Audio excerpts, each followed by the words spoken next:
എനിക്ക് കുറേ മെസ്സേജ് വരുന്നുണ്ടായിരുന്നു ഫുഡ് പീലിംഗ് മാസ്കിൻ്റെ റിവ്യൂ എന്തായെന്ന്. ഫസ്റ്റ് ഡേ അങ്ങനെ വലിയ വ്യത്യാസമൊന്നുമില്ലായിരുന്നു. രണ്ടാമത്തെ ദിവസം കുറച്ച് പീലായി തുടങ്ങി.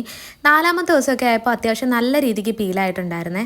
ആറാമത്തെ ദിവസത്തെയാണ് നിങ്ങളിപ്പോൾ കാണുന്നത്. നല്ല രീതിക്ക് ഇളകി വരുന്നുണ്ടായിരുന്നു. ഇത് ഇളക്കി കളഞ്ഞാൽ കാല് മുറിയും കേട്ടോ. ആ ഒരു ഡിഫറൻസ് നിങ്ങൾക്ക് കാണുമ്പോൾ തന്നെ മനസ്സിലാവുന്നുണ്ടായിരിക്കും. ഫുള്ള് പീലാവാനായിട്ട് 10-11 ദിവസം എടുത്തു കേട്ടോ. പേഴ്സണലി ഞാൻ യൂസ് ചെയ്തിട്ടുള്ള ഹോണസ്റ്റ് റിവ്യൂ ആണ് നിങ്ങളോട് പറയുന്നത്. സംഭവം അടിപൊളിയാണ്. എനിക്ക് ഭയങ്കരമായിട്ട് ഇഷ്ടപ്പെട്ടു. കാരണം എൻ്റെ കാല് ആ ഒരു ഡ്രൈനെസ് ഒക്കെ മാറിയതുപോലെ എനിക്ക് ഫീൽ ചെയ്ത്. പിന്നെ ആ ഒരു ഡാർക്ക് സ്കിന്നൊക്കെ നന്നായിട്ട് ചേഞ്ച് ആയി കേട്ടോ.